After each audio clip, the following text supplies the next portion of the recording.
Lovely. Okay, I will say 1, 2, 3, and okay, 1, 2, 3. Okay, I'll take one more. Okay. Okay, 1, 2, 3. Very nice. All right. Thank you, everyone. Thank Thank you. you. All right.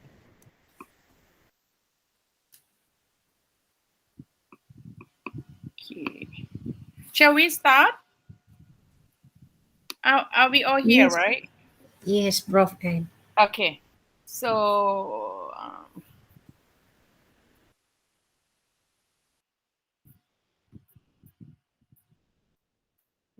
second.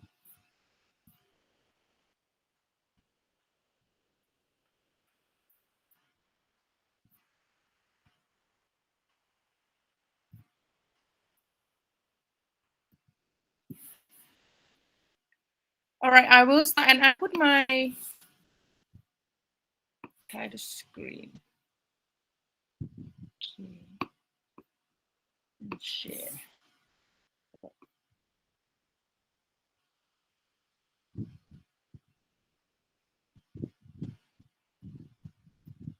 Do you see the screen? Can you let me know? Yes. Yes. Okay, excellent. All right. Thank you. Before we start, before I put that up, I'll put this up first.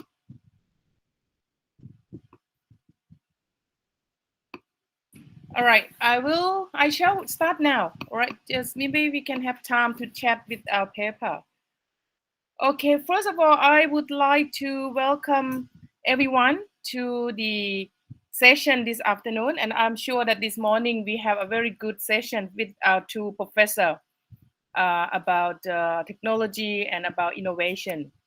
So this afternoon, I think we will have another great session. So for our paper presentation, I will be the moderator for this afternoon. And first of all, I think I have my paper here.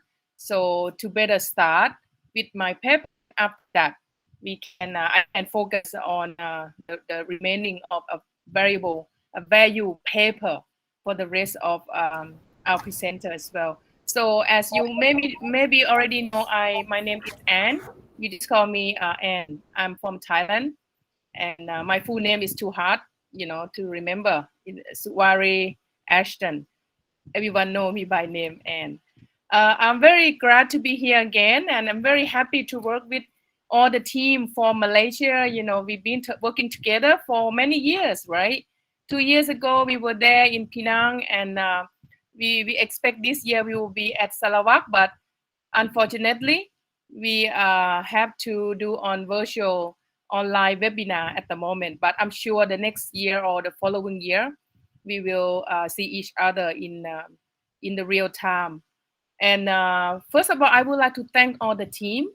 The work very well organized, as I have seen for the last few years, and you always keep good quality and professional. I'm really glad to be a part of the team, and thank you so much for inviting us and having me to be on board with you, with your team. I will start my paper presentation. Is I'm talking about the destination management. All right, I'll put it up now. Right, start. I have 15 minutes, right? The time. Yes, 10 minutes for 10 minutes. presentation. Okay, fine. Yeah, I can do it. Okay, my paper today is actually I did collect data in Kashmir, and I work with two of my colleagues and the PhD student as well. So the title of the paper is about tourist perception towards street food management, a case study, Kashmir, India. And here is my co-author from Kashmir. They're working at the Center for Hospitality and Tourism, Baba Ghulam Shah Bashar University, Jammu and Kashmir, India. And so today I will present my paper with first to start with the background of the study and literature review, methodology, result, and the conclusion of the paper. So, and the main aim of this paper, I would like to investigate the tourist perception toward the street food tourism, a case study, Kashmir, India, which is this paper. It actually derived from one of the research project that I conduct in Thailand at Yawarat street food. So eventually the paper will come out, perhaps we'll compare between street food in Thailand and the street food in Kashmir. But at this paper, I will talk only about the perspective of the street food in Kashmir. And so that, as we may know that many people around the world know when they go everywhere, especially in Asian country, street food become most attractive to the tourists. The reason is that because people like to have authentic and local, and to see the atmosphere of each region that we went. So I guess that Penang, we have many street food there and a lot of delicious food. So everyone go to the destination, they expect to have a real cuisine. So street food is one of them. And despite they have many study about that, especially one, for example, in Thailand we have, but they don't talk in the perspective of destination management. But they also talk about the tourist behavior, what the flavor they like, and what nationality like, the comparison between tourist behavior. And I went to have a look in literature review, and I found that is a few gaps that we need to do our study. So it is about the destination management of the street food. So I have a look further, there are some case study that very unique, had not been studied as well, both in Thailand and in Kashmir. So I proposed with my colleague, so we should conduct something like that. And then here is come up, so the main reason that we conduct this study, because that is quite important to increase the real authentic experience for the tourists if we manage properly. And also the street food had been proved, to increase the income, and all the money go direct to local. And that one is the most important thing, that in anywhere how can we reduce the gap between the big business and the local people who earn the money. The street food is one of them. If you manage properly and if you can get support correctly, the local income can be developed, the economic can be developed, and also as a whole in the country. Eventually, the good management of a street food will increase tourists to revisit the place. The research methodology for this study, we use a qualitative approach. As you may know, because of COVID-19, again, we always blame them. I think it's a good timing. There are not many tourists as a number of quantitative. We can do a behavior or we ask their opinion. If we use quantitative approach, will be appropriate. However, when we want to have a look at their perception, we like to have a deep detail in their opinion, and we like to know, to explore more, that why and what and how. So this study we designed because of two reasons. The one is because of COVID, and then we could not get a number that 400 as a sufficient data, and also the type of the information we want to receive is we need to get in more in depth about why and how and where we can ask. So the qualitative approach was employed by this study, and we choose the Kashmir. The reason is that because it's one of a destination that attract a lot of tourists, and also the environment here very beautiful, and we have a lot of variety of food which is represent local cuisine and Kashmir food. So it's a main tourist attraction, and easy for us to go to get a different tourists. And in fact, we have a interview about 25 of the local. So basically, is come from India, but from a different province. So they're going there. Some of them for leisure. Many go to for leisure mainly, and some of them just explore the place. Only maybe 1% or 2% that go for the business. So age of the age group, they are equal, but mainly between young age up into the 35, 44, about 44 or 45 is maximum. So basically it's a young generation, or we maybe can say that it is a Gen Y or millennial. So after that, I went to have a look at the theory foundation that I will use for this study. And it's one specific theory that suitable the most is about destination management. So there are three components that we need to develop the research question or interview to achieve the aim, as we like to know how we will manage street food. So the first component is we will ask them about their perception towards the design of the street food site, and the environment sustainable. Are there the street food site are safe? And then the last one we ask about that how is the product and service be managed at a destination. So from that three components foundation, theory foundation. So we develop a question to ask those participants, 25 of them. So here is some of the finding.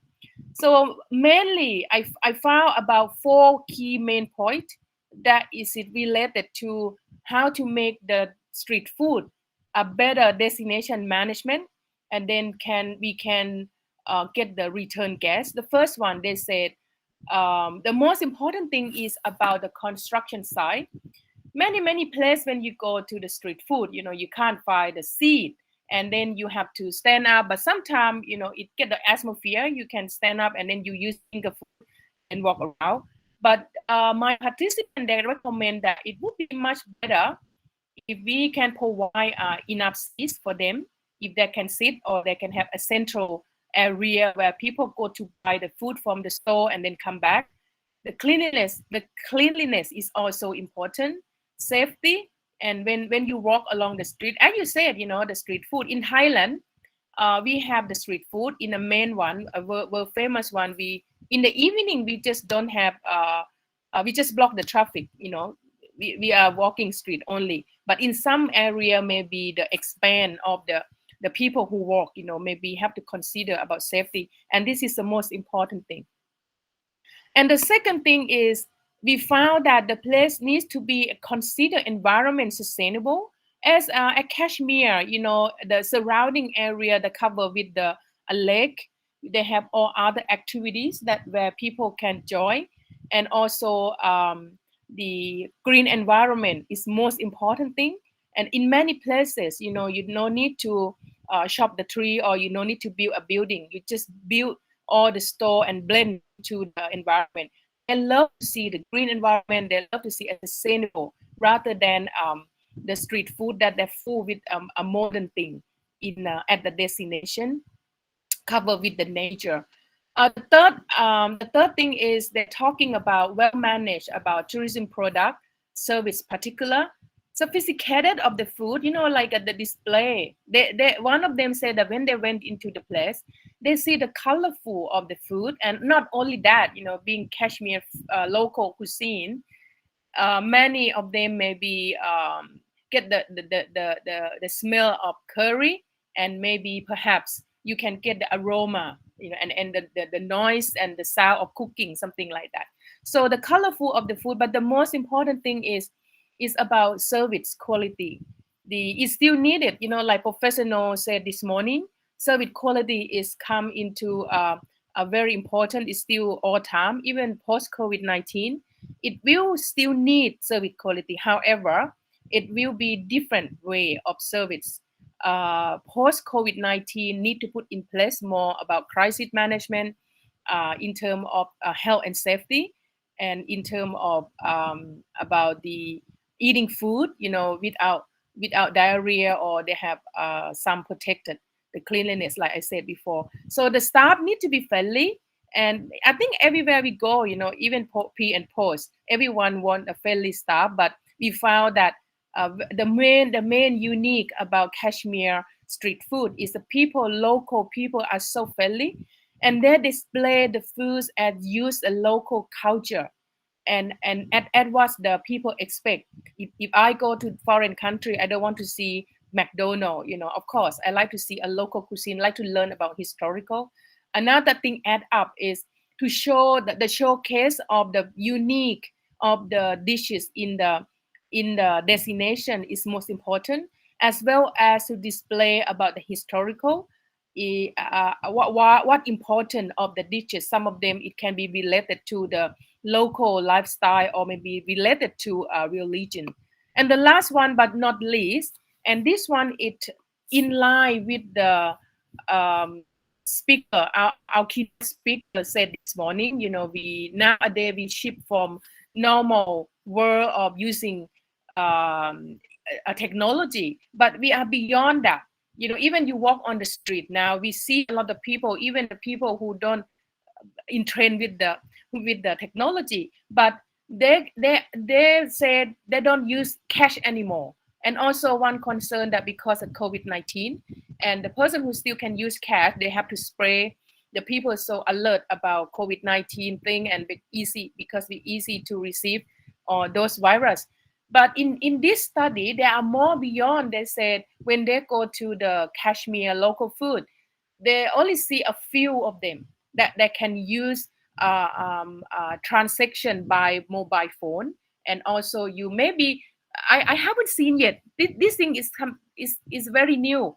I haven't seen yet local street food. You have a menu on the local application. Maybe it's quite hard, but not too hard. Might suggest that we need to work together.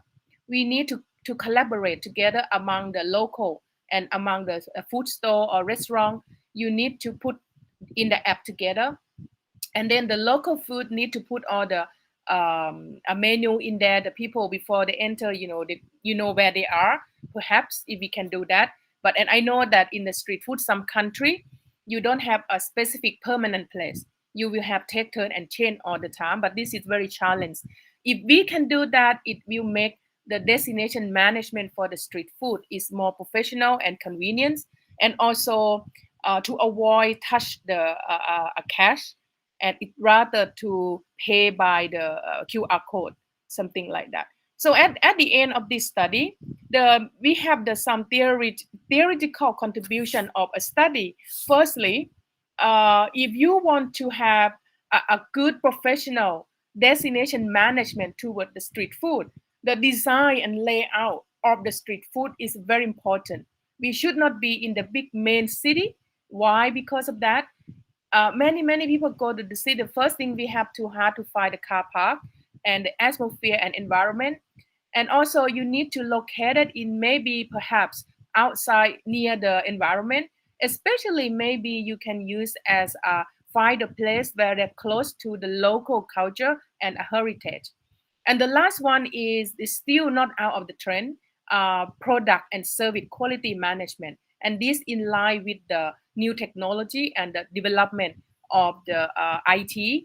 And both the purchase and the seller are also familiar with the smartphone. And I think we use this as a equipment in hands. Perhaps we can sustain in terms of less use paperwork, and we all look up into the internet and the service. Another thing they said is about the information to the destination. So the most important of the street food, my recommendation and suggestion as for the practical, tourist stakeholders, including food store owner, supplier, and tour operator may find this study finding are useful and to be used as a guideline to enhancing destination image. The important is to launch food policy to keep place cleanliness, professional food process. Food store and store owners, and must obtain certificate. And this is very important. In Thailand now, we start to have we call SHA, the safety and security certificate, where you need to go to the criteria and you have this certificate. It means that store had passed the government health policy and department, and this is one of a recommendation.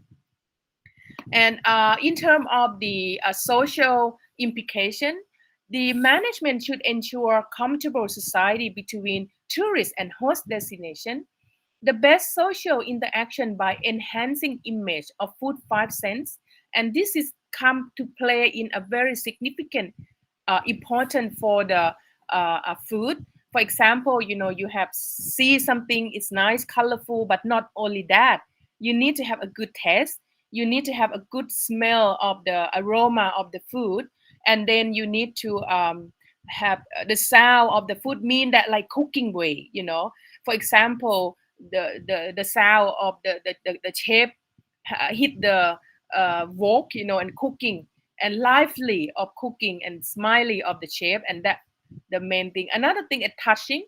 Touch is it mean that sometimes it can be separate in two ways. One thing that you let the tourists can have opportunity to do their own food, or maybe have part of that, or some kind of food that we need to eat by hands. And I think that in Kashmir, many food use hand, and I think in Malaysia as well. In Thailand, in some kind of food only, we use hand. So touch, in term of touch, mean that tourists should have opportunity to touch the when they're cooking, like herbs or some kind of the raw ingredient, that we should have provide for them, that they can have feel about the raw ingredient of the food.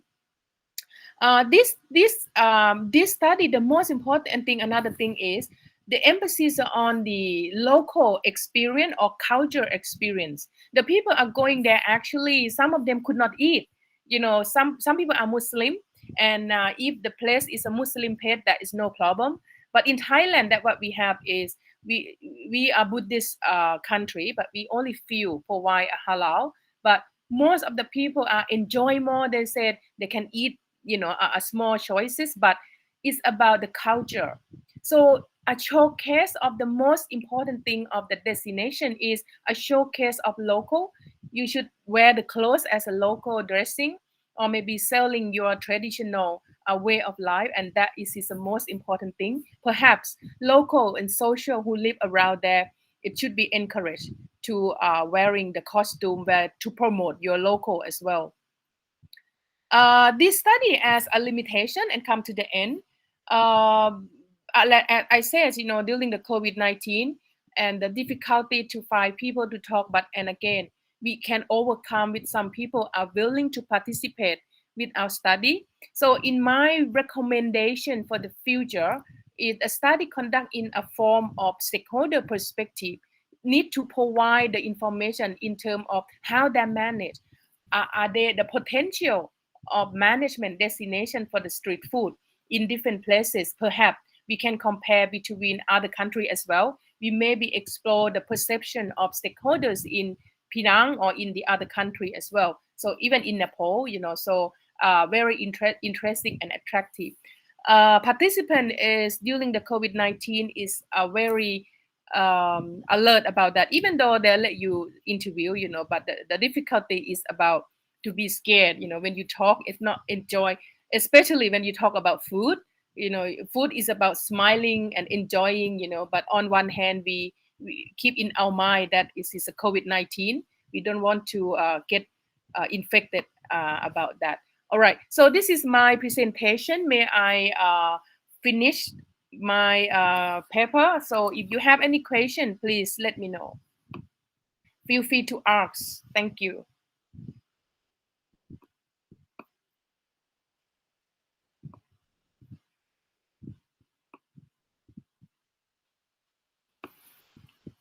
Okay, any question? Dr. Anne? Yes. I'm Nurul here, Nur Shazana. Okay, I would just like ask a question, because I'm doing about online food ordering, and I really interested check to your finding saying that health is also the one of the main thing in the street food management, as you can see in your finding. So how about the online food ordering perspective? How do you relate the online food ordering, and how do they manage in the food safety area and the security in the Kashmir, India? Could you just give some suggestion or some comment about it? You mean online order or Yes, online delivery online at food home? ordering. Yeah, as you can see. Oh Yeah. no, yeah, I think this is not about maybe misunderstand. Sorry about that, but I qualify that in this sense we don't talk about delivery to home, but to order online mean that when they enter into the street food area, Mm-hmm. they like to have application of the menu on at the street food, and if they can see, okay, we want to eat some local Kashmir food, so they maybe have the application and menu that you can go to maybe pick up at the place. Perhaps you can order online there and then you go to the store and then you can go to pick up, but it's not about delivery this to home. So this is what they suggest, so they don't have, I think that they don't have anywhere, as I can see, they don't have this anywhere, but it's a good Okay. suggestion. Yeah, yeah. Okay. How about their from the benefit of health perspective? Do they have any food safety or any food safety and security issue over there around the street food vendor? Do they have any certification like you do have at Thailand currently? I think at this stage, I don't think they have just a certificate in proper Okay. place. But even in Thailand, in Thailand we don't have that. But as I mentioned, we have SHA after COVID-19. So After COVID-19, so yeah, after develop. COVID-19, Okay. after COVID-19, we have they launched immediately to make the tourists feel safe. If the shop have SHA certificate there, it means they go to all the criteria, and they will have inspect. Every day then they have inspect about that. So yeah, I see many places, even in Malaysia. Maybe you can share to me? Do you have certificate on the street food as well? Not yet, really. That's why I'm asking to understand about other countries. So maybe we trying to go that way. Yes. Thank you for Yeah, sharing it. good idea to do it. I think this is what my recommendation, especially about after COVID-19. But in Thailand we already started. Maybe we Okay. can use this as a sample we can develop to suit with each culture. So yeah. Can you spell it? How the spelling shy? SHA. You go to TAT, Thailand, Tourism Authority of Thailand, and then Okay. you can type SHA char. It's Mm-hmm. um it's the list of the criteria where they provide you where they provide tourists about information. They don't have only in the restaurant. They also have in the hotel. They have in the tour operator. They have in the hospitality. They have in the restaurant. They have in everywhere. But if like in a hotel, they maybe talk about cleanliness and about the staff training. But in the restaurant, they will talk about the way you handling the food more than maybe extra care more than usual like in the old day. But I think actually people did not realize that, and actually I think it's a good time. Thank you for COVID-19. I think one good thing when we go to eat, people want to sell. If you don't do that, we don't let you do that. We don't let you open the shop. And Yeah. now, okay, we want to sell. Okay, we're going to do whatever you said. So the government, I'm happy when I go to see Shah, and I'm sure that this shop they want to sell the food.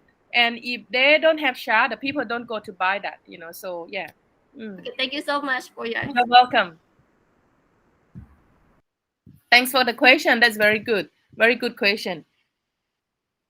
Okay. Who is the second? If we don't have any question, may I move on to the next presenter? I'm the second presenter actually. Okay.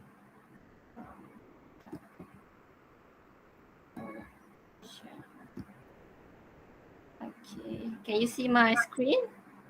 Okay.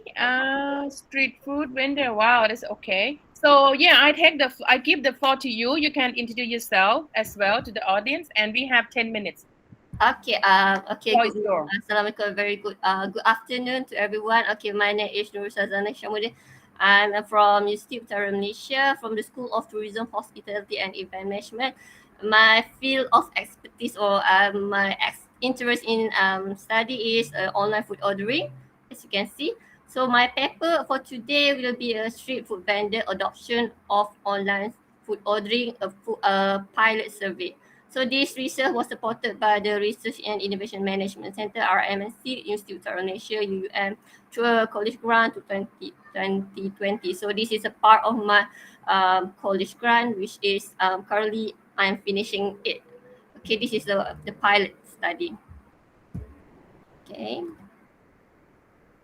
Okay, this is the content of my presentation today. I will talk about the introduction, literature review, the research methodology, finding discussion, and the conclusion.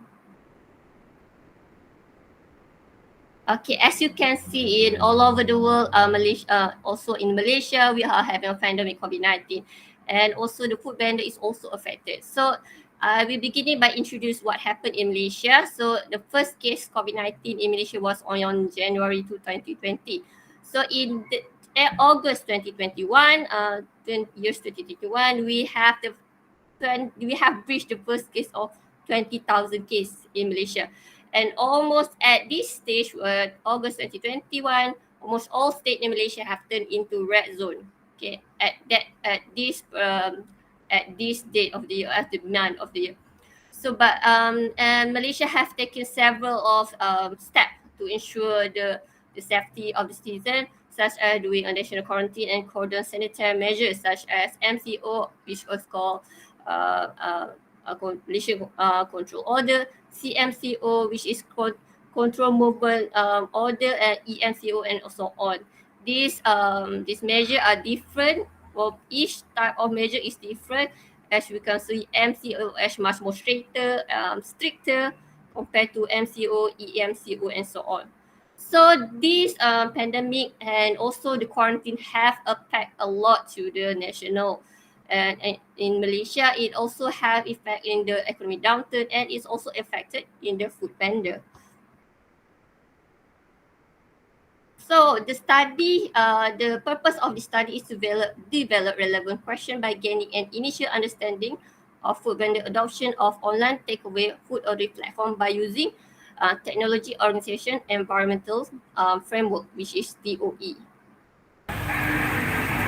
Okay, the definition of street food vendor here is food and beverage that are ready to eat, prepared and sold by vendor or offered on the street.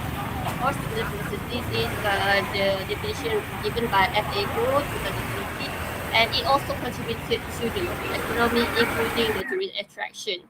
And it's also being a source of income and employment opportunity. While online takeaway food ordering platform is an established category in the food service sector, so it's a third party sector.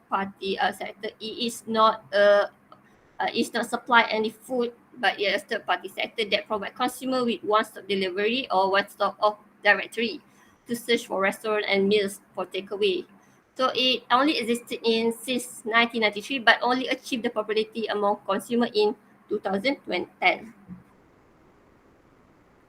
Okay, for this study, I'm using the TOE framework, which is also known as Technological Organization Environmental Framework by Tornansky et al. 1990.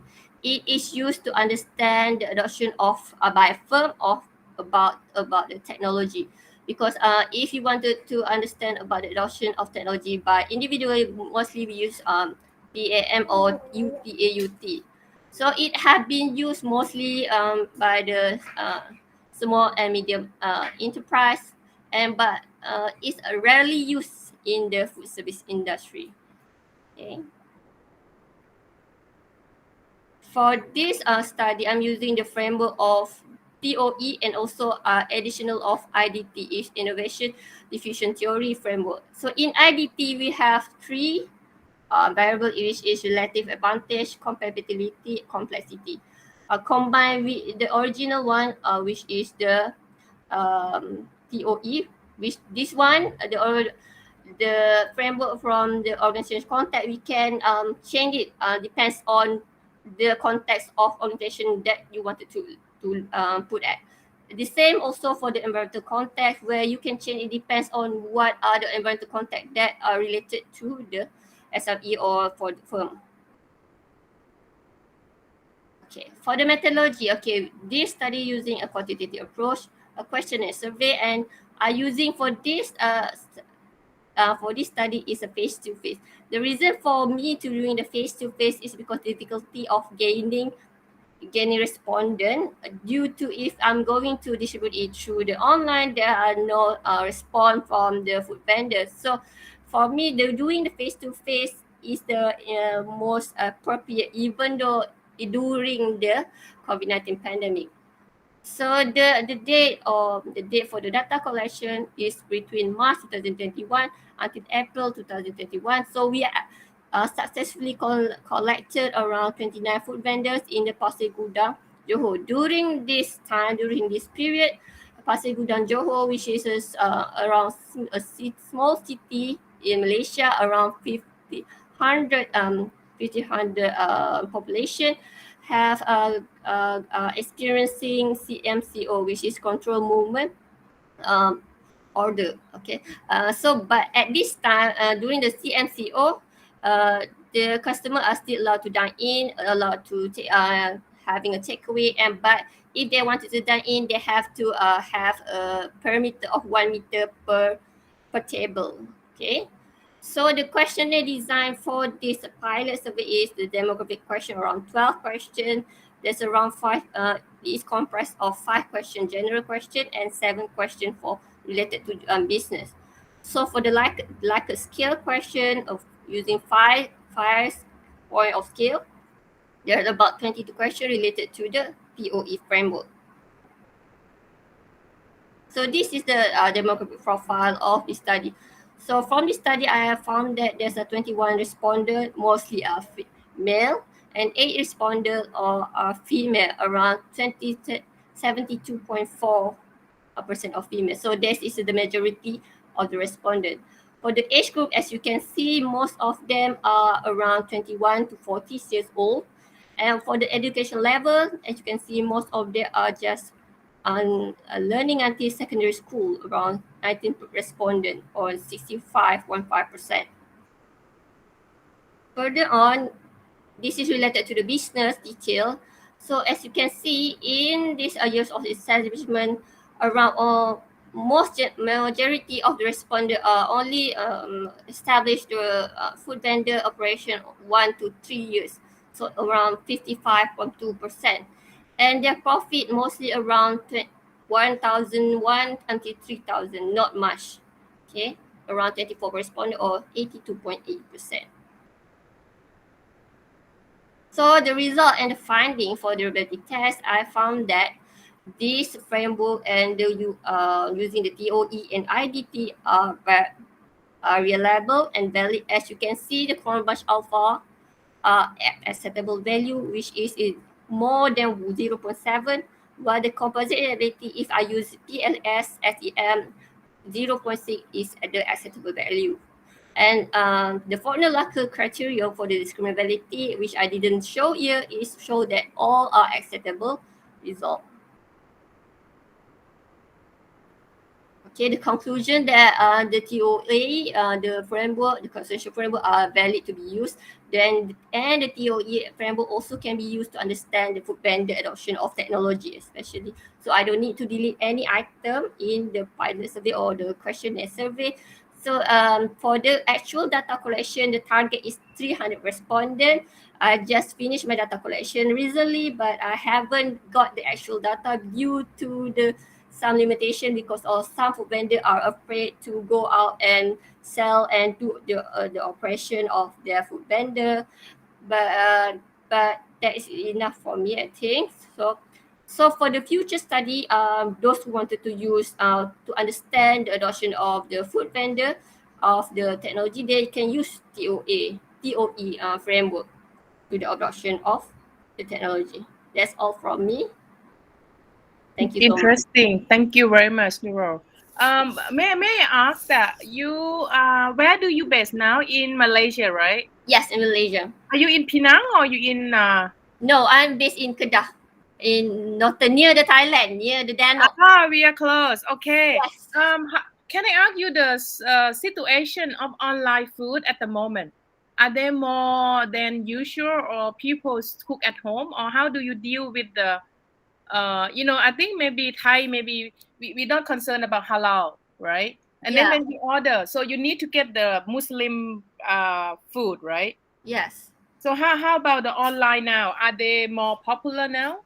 Yeah, you can see that there's a two type of different, which is the city and about the suburban place. In Kedah, where my situation, my place near the Danok, we are not really a big city. So if you can see that, I believe that the locations such as city, Kuala Lumpur, Penang, and Johor Bahru, there is a big city. So you can see that the online food ordering is much more popular because there's a lot of food vendor and restaurant are located there. So maybe also because of the cities, there's a lot of people also going to work compared to the suburban area or that one rural area. So you can see that. So you said that, yeah, you look forward for 300 sample. So you say you already have some of them. Where Yeah. those people come from? Where do you collect them? I'm Where? now collecting them at the city, Ipoh, Perak. It's a city. Ah. Yeah, but I haven't reached the number of target number 300 You are because it's still difficult. ongoing, right? Yeah. Okay. So what do you expect to get from this study? What is the contribution? What is the contribution of this study? I wanted to know why the food vendor doesn't want it to or wanted to use the online takeaway food ordering platform, because nowadays you can see the pandemic COVID-19, the difficulty for them to gain much more consumer and customer. So I hope that by doing this study, I wanted to understand why they will adopt or not adopt it. If they wanted to adopt it, maybe they will improve their profit during the pandemic where there's no walking customer. As you can see that that the food vendor, street food vendor also very reliant on the walking customer instead of other customer, right? So it's really interesting to understand why they are going to adopt this technology also on. I think maybe the challenge is some of them have to learn about using the application and creating, and that is very challenged, I guess. So many people now, the new career of the young people now are design content for online application. So I Yes. think that one will be maybe very important for that. Okay, I have one person, Dr. Cindy, raise the hand. Would you like to have any suggestion or comments or asking something, please? Yep. Yeah. Hi. Can you hear me? Yes, I can hear you, Dr. Okay, Cindy. Yeah. Thanks a lot, Nurul Sazana, for an enlightening talk. And actually, I have a question here regarding the willingness of these small vendors or the vendors that you have approached about adopting this online ordering, system.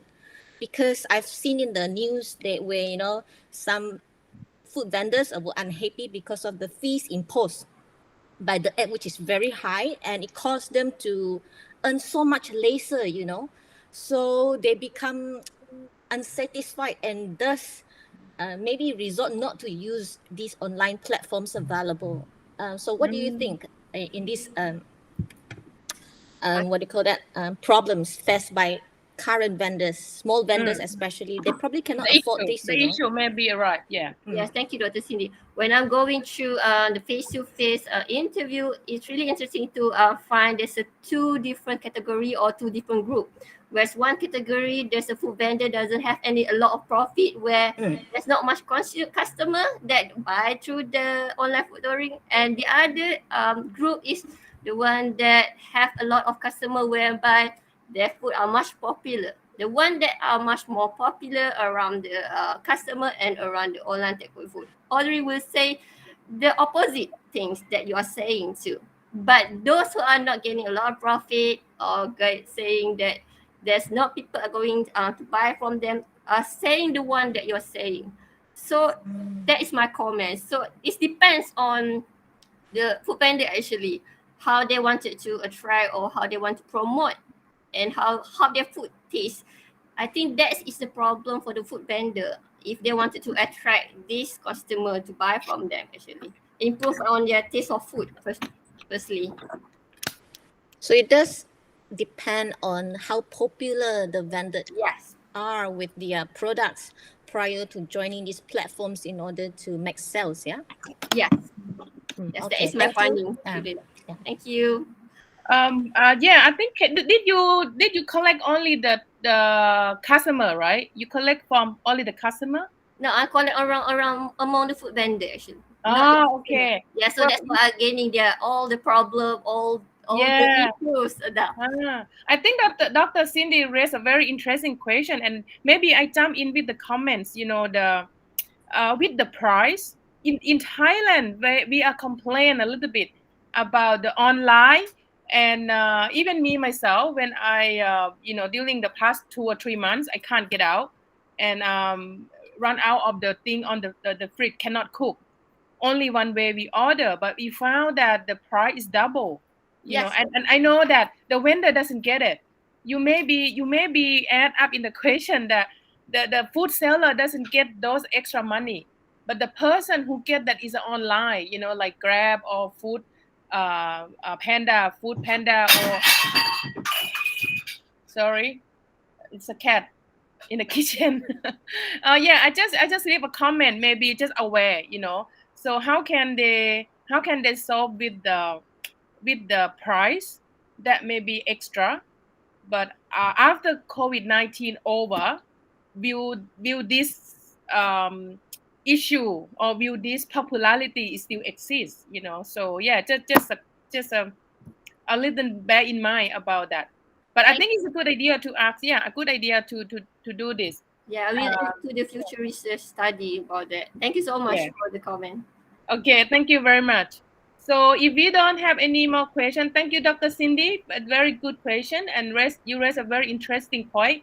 And Thank may you, I Dr. N. move on? Yeah, thank you. May I move on to the next presenter, which is we will talking about. We will talking about a taste of bazaar local foods by Fizzle Jacob, right? If Yeah, I yes, sir. if I pronounce wrongly, my yeah. apology. No, Okay. it's okay.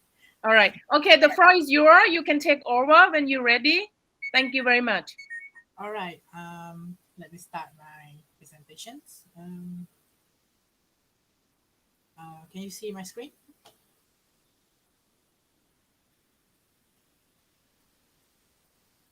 Can you see? Can you see my screen? Not yet. Maybe it's previously stopped presenting yet. Now. Okay, it's coming. Good. All right, we can see now. Thank you.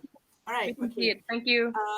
Okay. Assalamualaikum and good evening to everyone. So my name is Mak Faizal Mayakut, and today I'm going to present about my journal, A Taste of Bizarre Local Foods, as a part of Terengganu Food Tourism Experience. So I am from University Teknologi Malaya Cawangan Pulau Pinang, and these are my co-authors, Muhammad Ahri Jalis, Warusni Wan Ismail, Amirah Zulkifli, and Farhan Azmi. All right, let's move on to the next slide. All right. Are these food speaks for Terengganu's identity? Have you seen one, perhaps? Anyone? Have you seen one? Okay. Interesting. Okay. I only can see interesting. I want to eat. Okay, so I take it as a no. Okay, let me explain one by one. Okay, for the first photos, we have kuih emas sejemput. It is made of egg yolk, and then it is cooked with a little bit of simple syrup, and oftenly eaten by the royalty back in the days. Next, we have masak lemak buah sentul, where they took off the skin of buah sentul and then cooked with a little bit of coconut gravy along with some turmeric. And then we have kuih kerbau guling, where a flour cooked with a little bit of charcoal powder, and then it is cooked until it's solidified. And once it's solidified and hardened, it's cut and rolled over a bed of desiccated coconut. See, all of these food have its own interesting background of story, but sadly, not many people know about these hidden gems. Soon, this traditional bizarre local food will remain as a history. Thus, this paper acts as a preliminary study to conceptually discuss the potential of unfamiliarity or more appropriately bizarre local food as a highlight of food and tourism destination in context of Terengganu. All right. So next is the outline of the presentation. So I'm going to talk about the background of the study, concept of local food, incorporating local food into food tourism destination strategy, local food of Terengganu and tourism industry, local food as a tool in promoting tourism industry for Terengganu, and then lastly is the conclusion. So without further ado, let's move on to the background of the study. So as you all may know, food is everywhere, right? Especially local foods. Local food is still remain in our heart. We love them so much, right? All right. Local food bridges the expression of the specific ethnic groups, food waste, and its culture for tourists, which enable them to connect better with the particular tourism destinations. According to Jalis, not food is not the only thing that make us feel nourished. It also help us to immerse ourselves within the community itself. Local food helps to bring the originality and distinctive image of the destinations. And in some places, food are the only way for the community to express their uniqueness of their identity. Malaysia is a multicultural, what we call country. So we have Indian, Chinese, Malay, Iban, Nyonya, and many more. Thus, tourists might encounter numerous local food preparations methods that be served by various ethnic of groups. Moreover, Malaysia have 14 states, and each state have a characteristic and very distinctive. So this contribute to the complexity of the concept of local food in Malaysia nationwide. All right. Next, I move on to the next. Still the same. Still the same slide. Okay.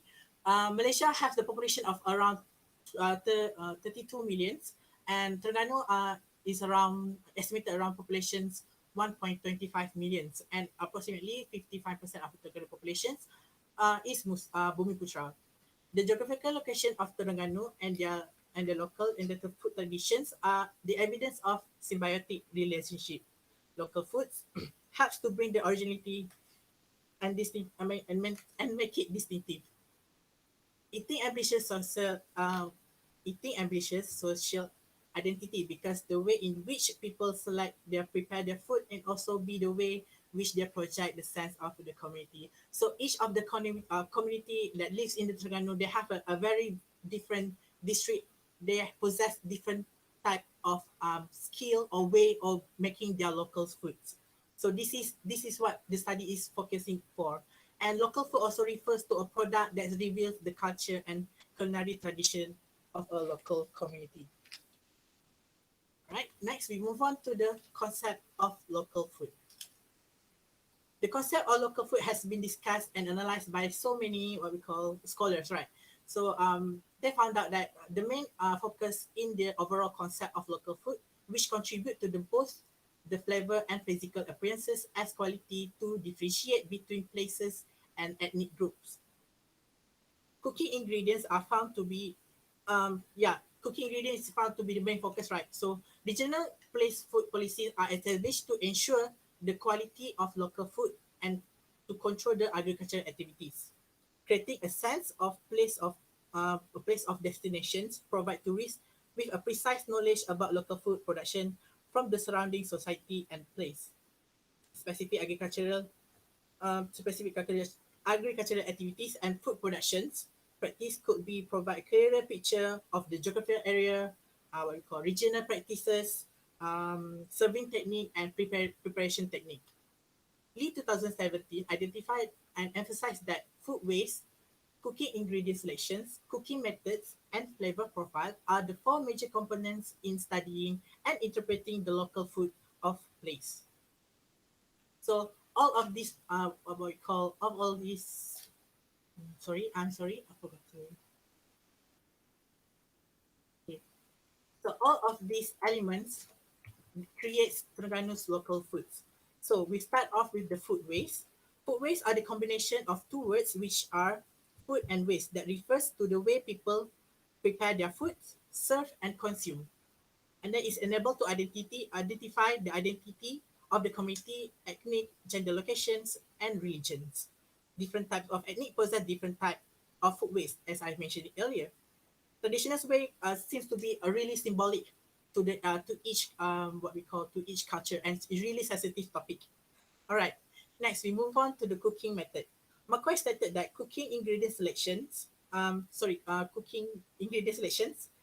stated that cooking ingredient selection is intertwined with the agricultural activity. So, it depends on the socio-economic activities that the culture do. For example, in Terengganu, obviously it is what we call fishery, and then next we have the agricultural.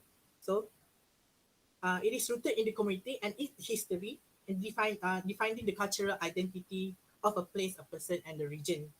Thus, most frequently used ingredient in the cooking defines the local identity. Next is cooking method. Cooking method is often associated with availability of the resources and the cooking equipment. So every cooking, what we call method, obviously will change the texture, the aroma, the color, the appearances of the food, and each of the what we call different district have its own specialty. For example, asam pedas Melaka and asam pedas Kedah is totally different. So that's what we want to see.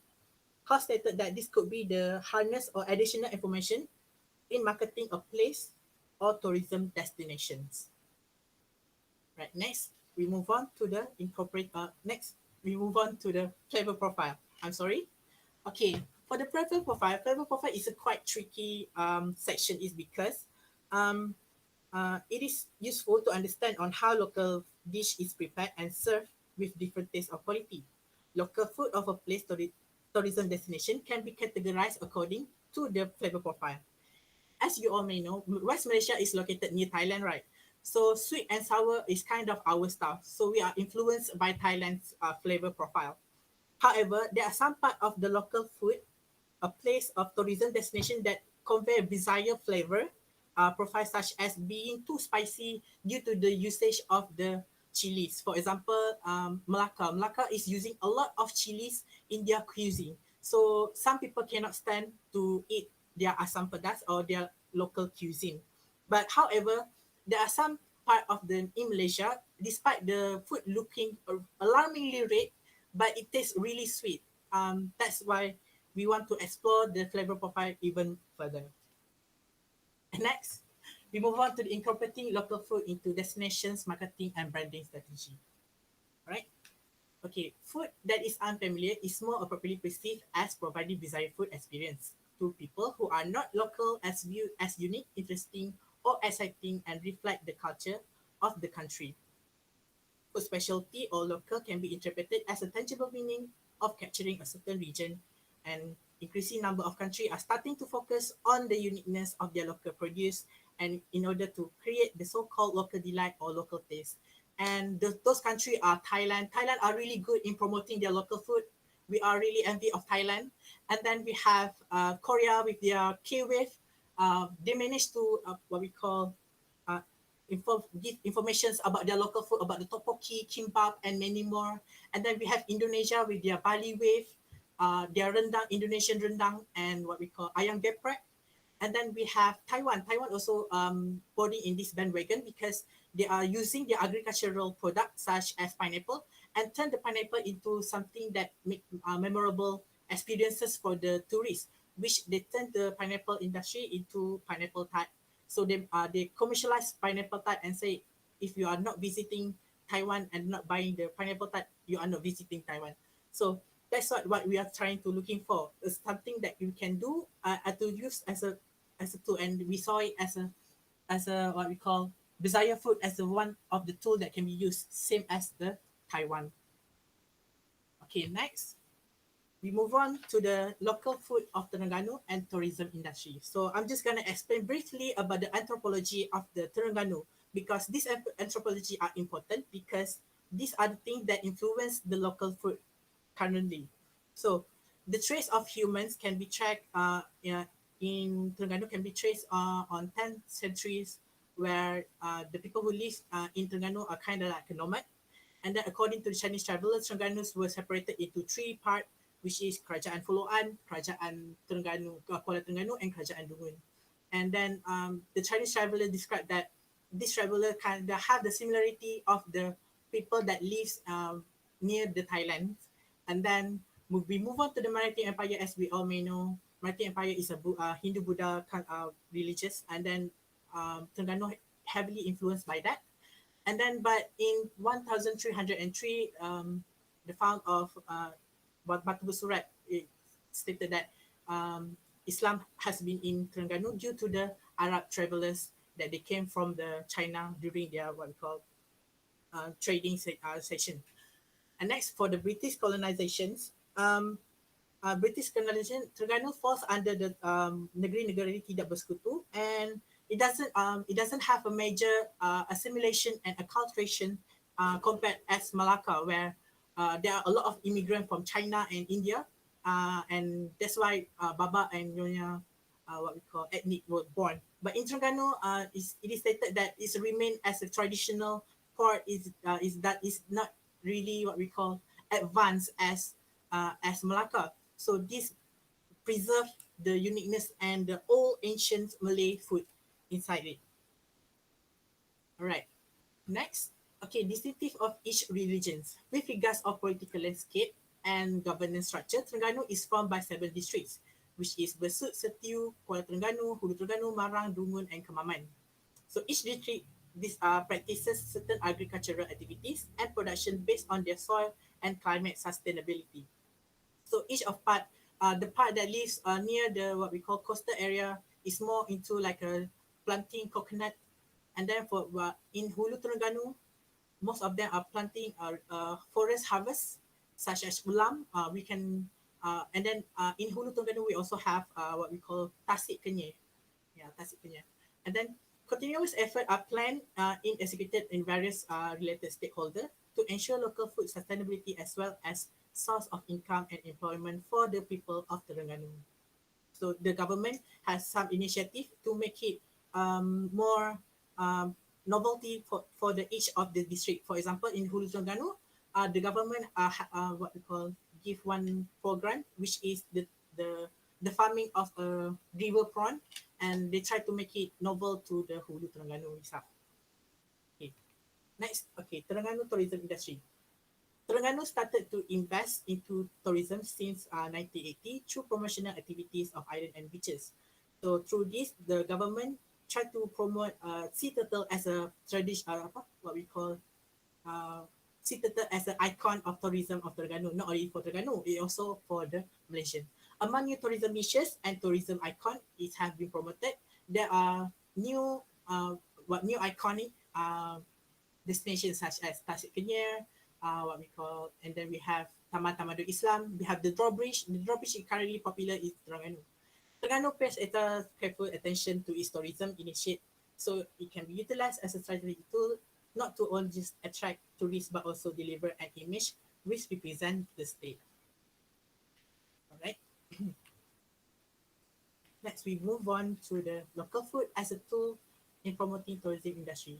Okay, Tourism Terengganu and respective tourism and hospitality representative agree that local foods can be positioned under the cultural and heritage tourism niche.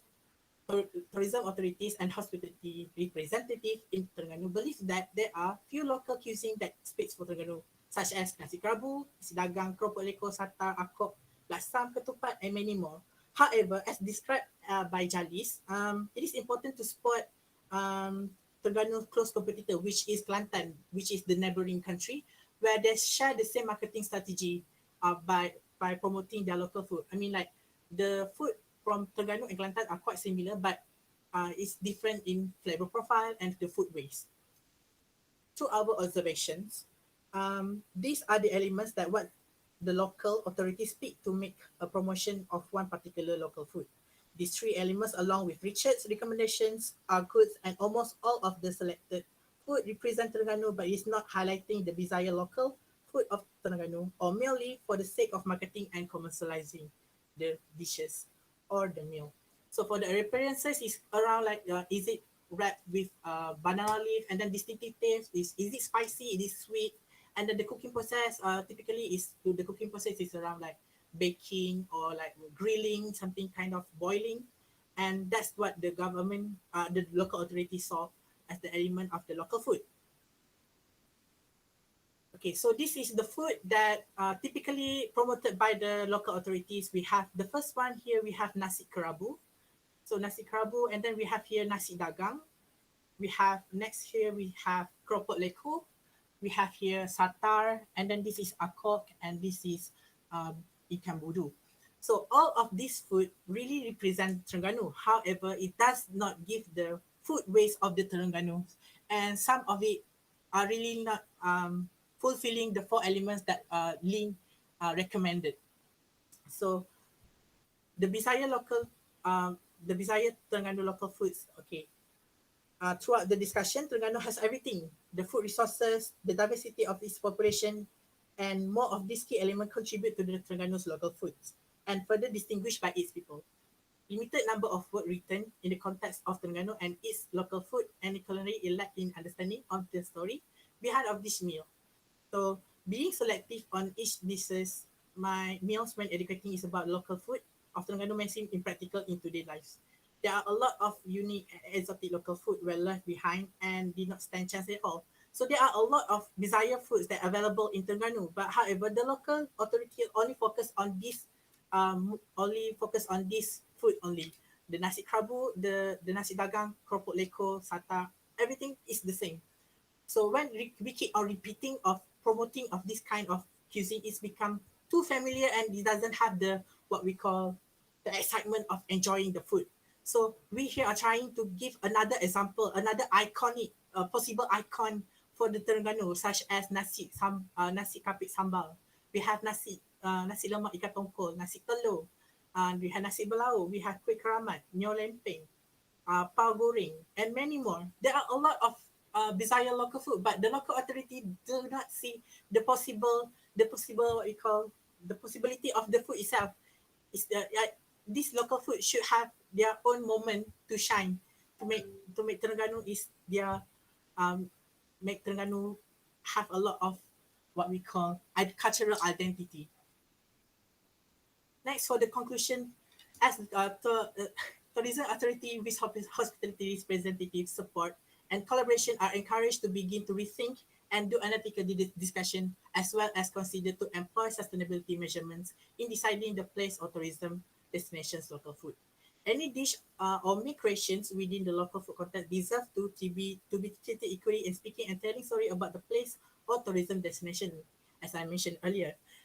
Being selective will be deliver limited knowledge and understanding is about local food and people and the state. So when people receive a limited what we call knowledge, people are afraid. People were afraid to try the foods, and when people were afraid to try the food, they are not sell. They are not selling. So when there's no selling, there's no point of selling the desired food, right? So thus the food itself will perish from this world. The frequent dishes or meal chosen sooner or later will become less attractive and less desired. As I mentioned earlier, they keep on promoting nasi dagang, nasi kerabu, keropok leko, and those kind of thing. So for if the government keep on doing that kind of move, sooner or later people will like treat it as a what we call a staple food instead of exotic food.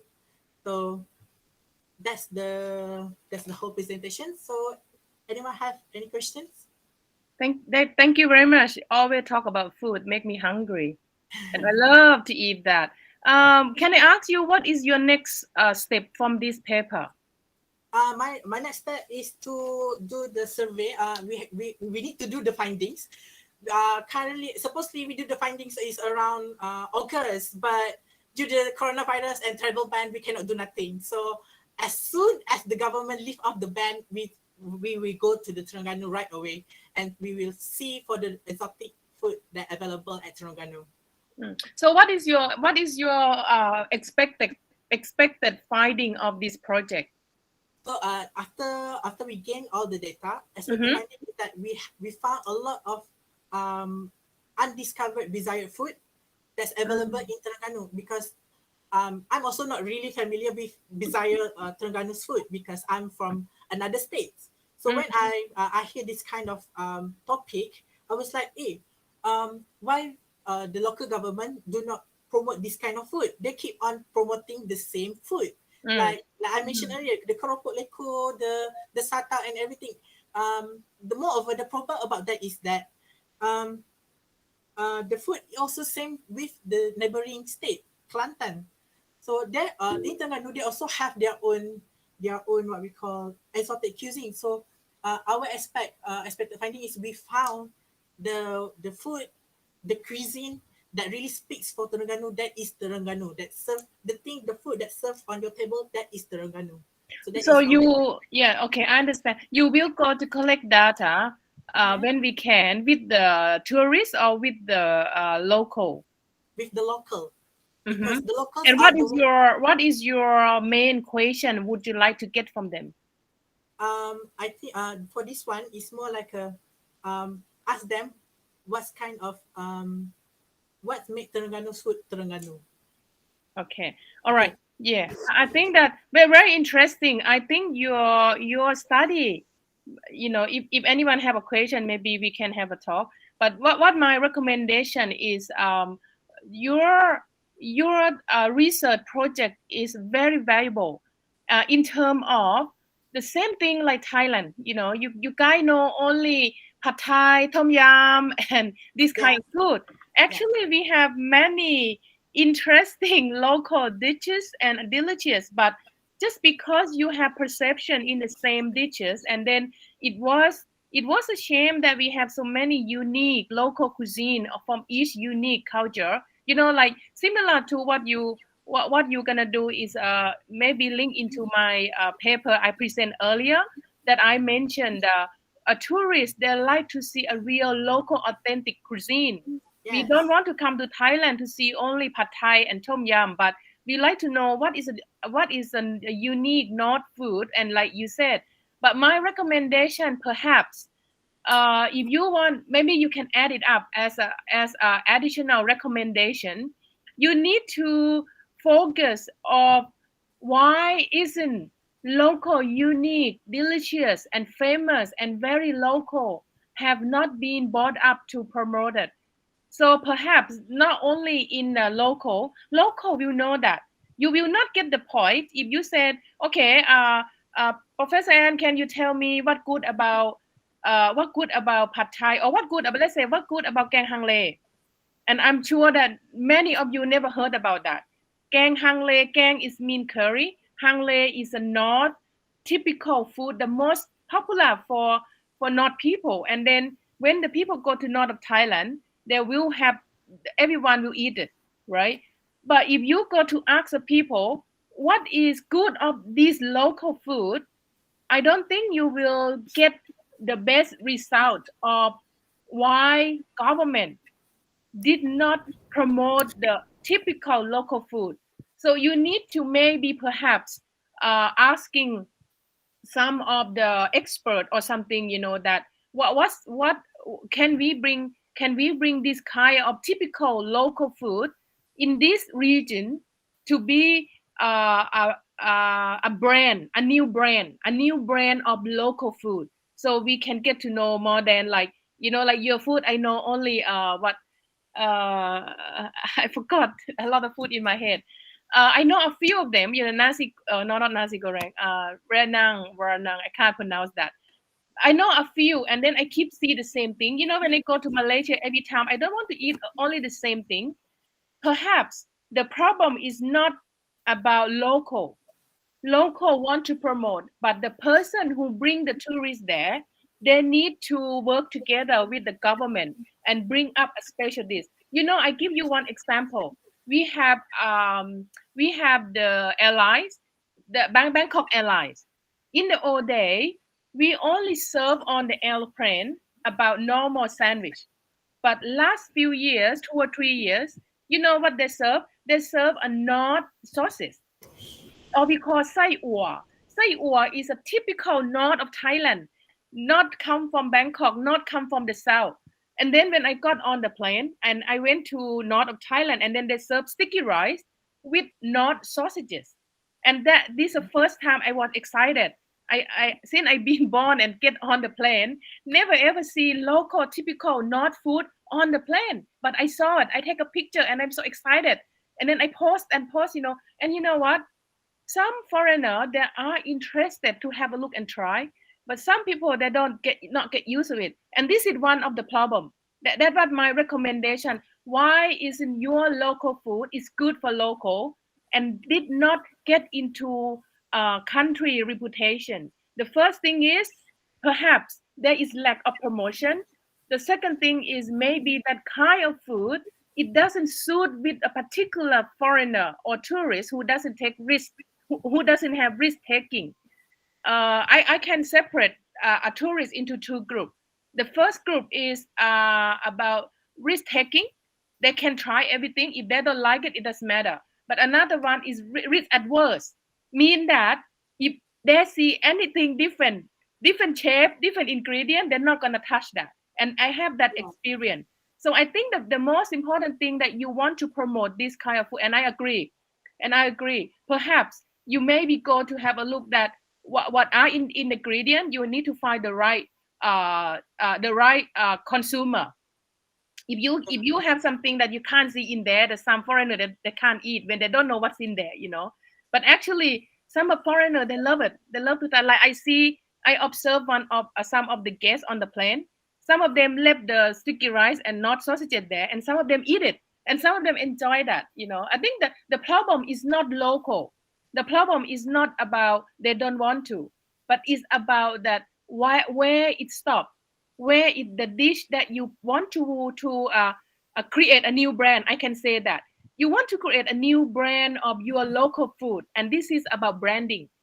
You need to pull out the uniqueness. You need to pull out a promotion, and maybe you need to use a channel of promotion correctly. Now in TikTok, right? In China, they're very effect advertise or promotion.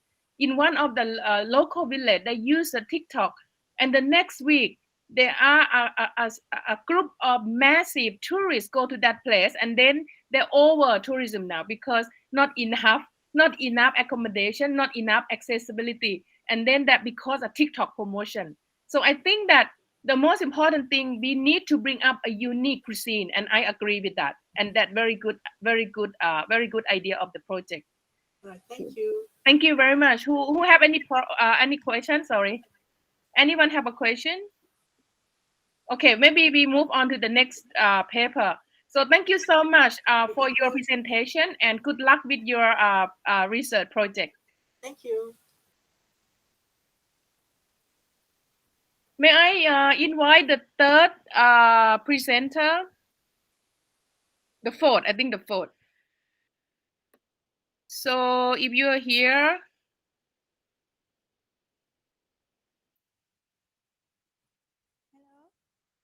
die escape and customer retention, case study of Tapak urban food truck Kuala Lumpur. Surya Sulaiman, may I invite you to the stage? Are you here?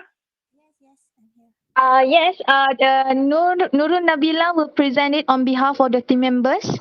Okay, thank you very much. You can share your slide, and then you can start when you're ready. Floor is yours. Thank you.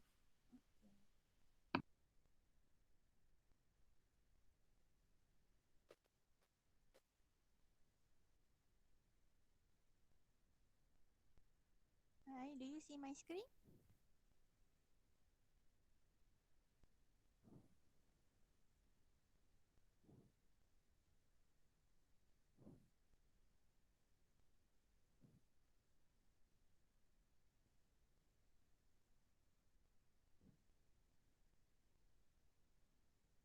Hi.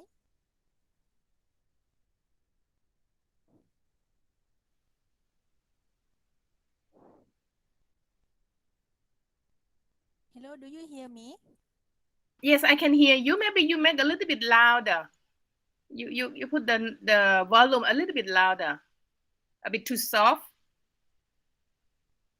Okay, do you see my screen? Thank you.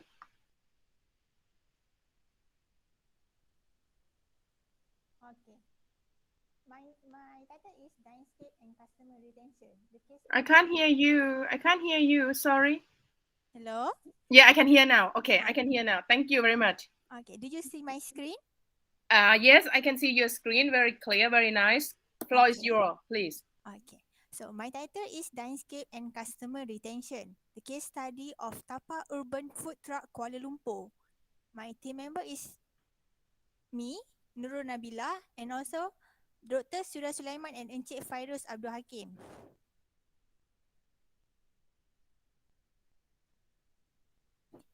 My outline is, first I would like to tell about the introduction, move to the problem statement, research framework, research objective, literature review, methodology, demographic result and finding, also discussion and conclusion. So for the introduction, we know that hospitality industry is the sector that offer food and beverage and also the lodging facilities. Hospitality and tourism industry is the 12th national key economic areas, which means they are the biggest contributors in the country. Hospitality and tourism industry must put their location in the strategy and easy for tourists to come because their public transport is easily accessible. Our problem statement is food truck has a low startup cost and easy to set up and offer food. Food truck also always in the trendy business in the city because owner prefer to have a mobile truck instead of a shop. On this paper, I will study on customer retention toward food truck because this study is sparse due to the growing industry. We will get an overview of the importance of landscape towards customer retention in the food truck industry. For the landscape, we have 5 elements, which is ambience, lighting, layout, aesthetic, and the service scape. We want to see what is their relationship between the customer retention. So our main objective of this paper is to study the positive relationship between landscape towards customer retention at Tapa Urban Food Truck Kuala Lumpur. Tapa Urban Food Truck Kuala Lumpur located at the center of the Kuala Lumpur. So this is the main area of the Kuala Lumpur. So for the ambience, we know that ambience will play an important role to give customer an interesting experience. So if customer come to our place, customer will love our ambience if our ambience is look good to us. For the lighting, it will impact customer satisfaction and loyalty. For the layout, it will create good image and allow clients to repeat their arrival. If the layout is suit the customer, they will come back and they will repeat.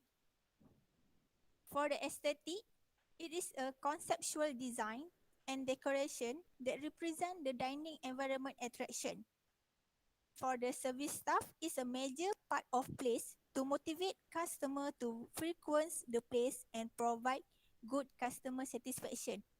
If the staff is good to us, of course we will come to their place again and again and we will tell our friends. So the customer retention, consumer will make an overall assessment of their purchase and experience of a service they receive.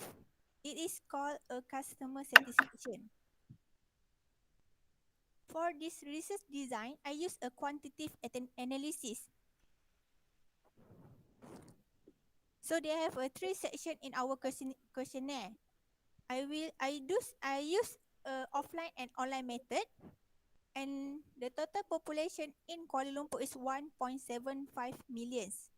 My target respondent is 400 respondent and I get to manage 346 respondent. So for the frequency of visiting, for the first time customer is 211 respondents. For the 2 times that customer repeat is 79 respondent and 3 times and above is a 56 respondent. So the male is the highest gender who come to the food truck because they want to meet their friends. So for the age under 25 is a 234 respondent. For the 26 to 30 years is a 63 respondent. For 31st to 40 years is a 24 respondent. For over 40 years who bring their kids, who bring their family is a 5 respondents. The education of SPM, the customer who just finished their SPM, he's a 123 respondent. For the matriculation graduate is a 62 respondent. Undergraduate is a 104 respondent, and the postgraduate is 57 respondents. So the result that I found that in Tapak Urban Food Truck Kuala Lumpur is there are positive relationship between ambience and landscape towards customer retention. This is because their ambience is very nice. Their location is very nice. So the customer will love to go to that food truck. So for the lighting, their lighting is good because there are so many lamp at near the food truck. The layout is good because customer will walk without hitting each other. Their aesthetic is good, and there is a positive relationship between service staff of landscape. Their staff is very good. So for discussion and conclusion, positive relationship between ambience and customer retention. The uniqueness on how the ambience cover the food truck is the main factor why teenagers like that place. Because teenagers, we know, they want to meet their friends. So they will use the place who are the open space like food truck. Ambience may influence emotion and action of the customer. If the ambience is good, so customer will feel happy to go to that place. For the lighting, the brightness of the lighting is main thing because it will make easy for customer to browse the menu easily. Because we know in the food truck, their menu will place at the food truck. For the layout, how the table arranged is important issue because the way of the table setting will present an image of the food truck. For the aesthetic, warm color of the surface that use influence the customer. In Tapak Urban Food Truck, they use a green color.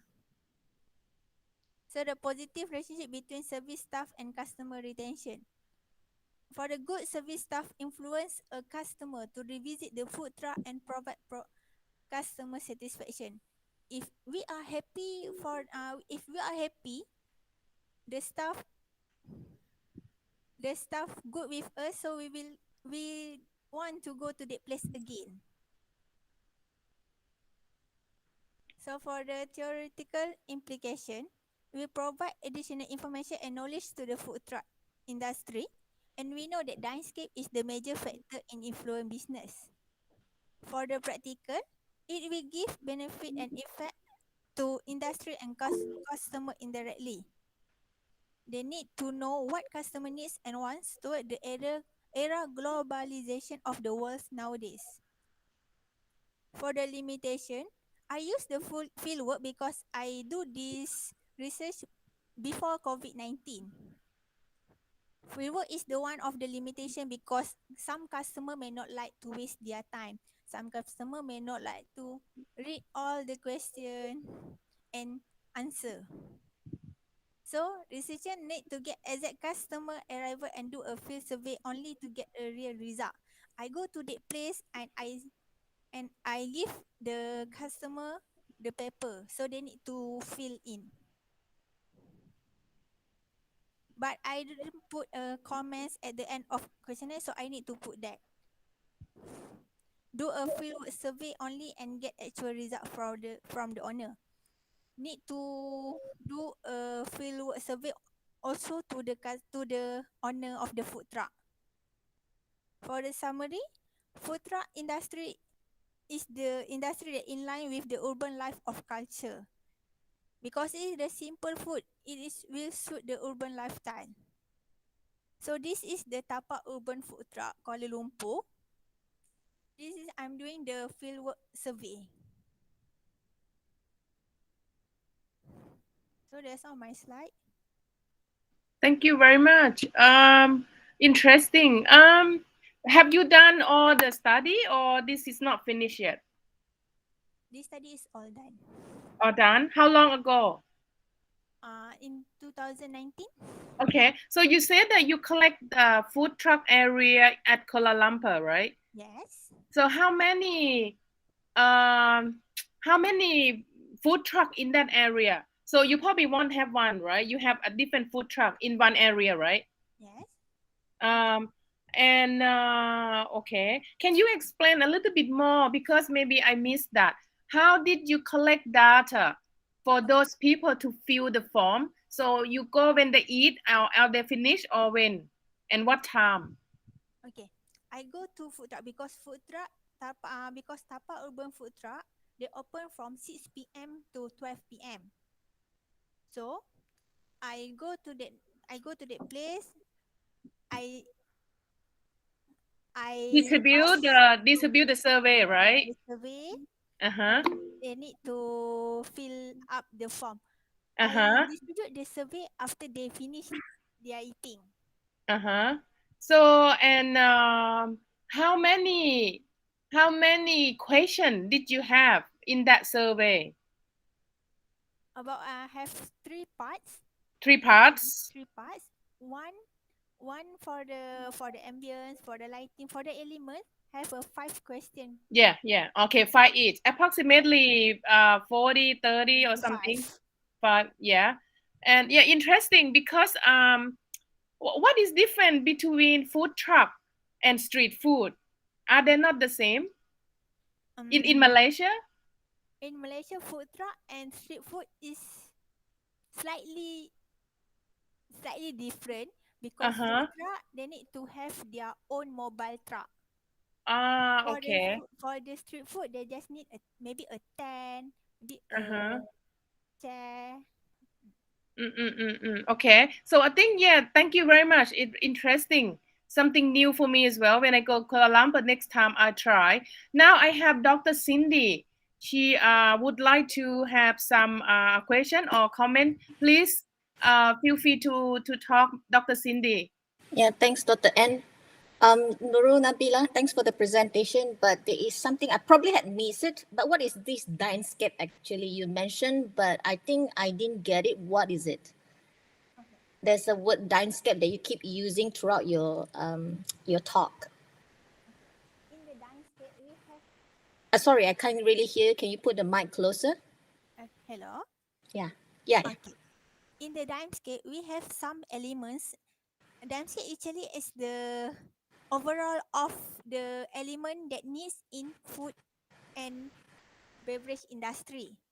Same like for the hotel, for the restaurant. Landscape is the most important things because you need to know what is their ambience, what is their layout, what lighting that we need. So you are referring to the landscape, the environment of the dining area, then Yes. basically. So that stands for that. Okay. Yeah. Thanks for clarification. Okay, thank you. Thank you for your asking.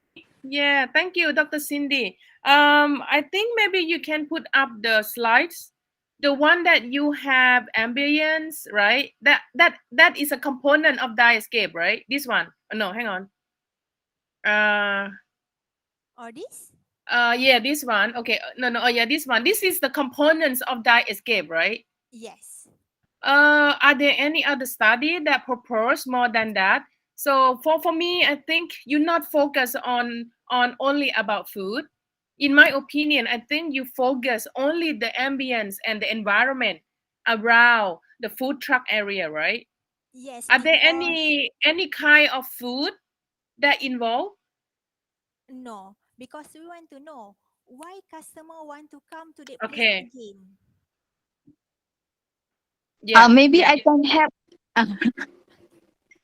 Okay, maybe I can help to clear it up. Okay, Dinescape actually is like Servicescape, but then it is proposed by Ru and Zhang. The model is proposed by Ru and Zhang, whereby it is some sort like Servicescape, but then it is more focused on the dining sector. So that's why it is focused on the atmospheric instead of the food itself. Atmospheric elements. Okay, thank you. Yeah. I think, yeah, I think I understand, but I think maybe it's a leading of the Yeah, a leading of the title. And I understand, I totally understand what you present, very, very good, very brilliant. You know, you try to bring up all the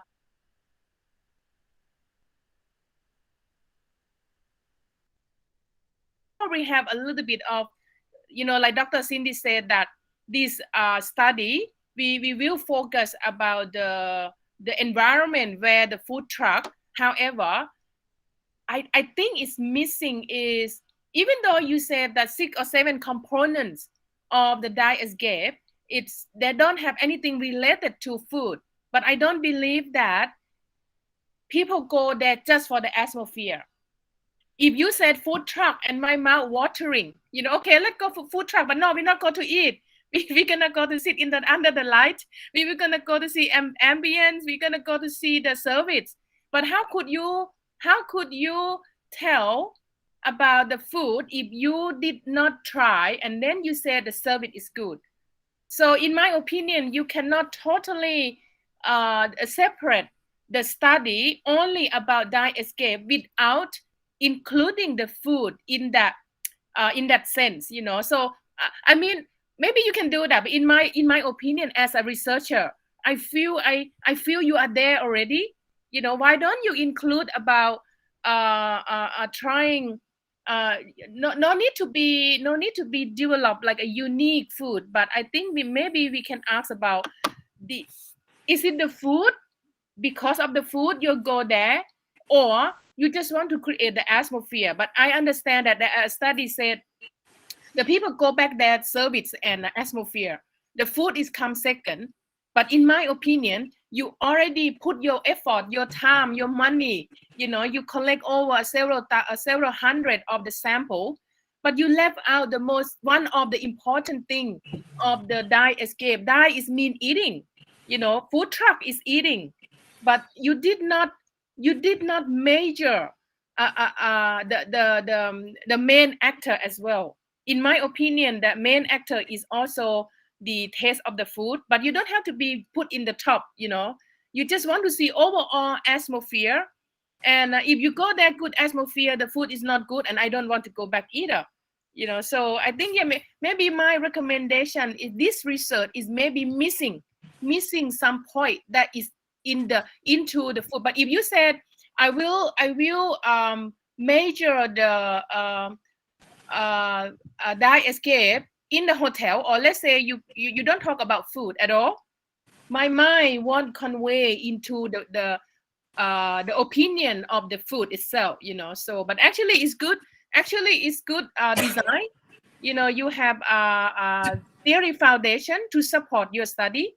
You have a proper data collecting, and only the main point you need to increase. But maybe the food doesn't include in the theory of dye escape, but you need to bring it up, and then you need to put in there. Maybe perhaps you add a 5 cents, okay, a 5 cents of food, size, see, taste, touch, or whatever that in my previous paper that I mentioned about that.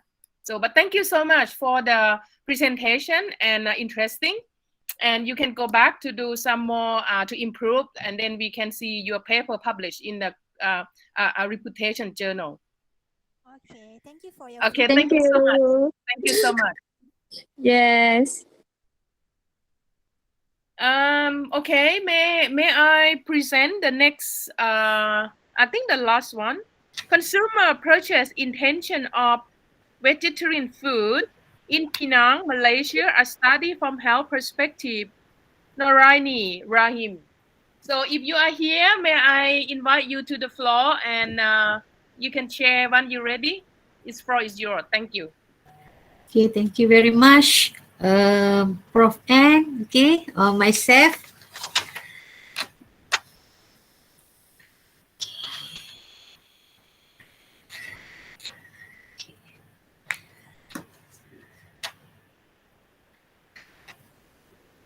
Okay, let me introduce myself. My name is Noraini Rahim. I'm from University Technology Mara, Penang.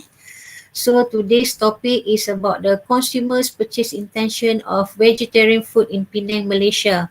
So this is a study from a health perspective. Okay, next. Next. Okay, so the content of my presentation will be the introduction, the problem statement, significance of the study, methodology, implications of the study, limitations, and the conclusions. Okay, next.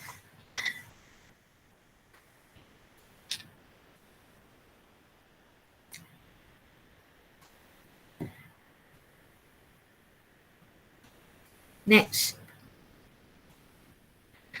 Okay, the study aims to discover the factors that influence purchase intentions of vegetarian food in Penang. Why I choose Penang?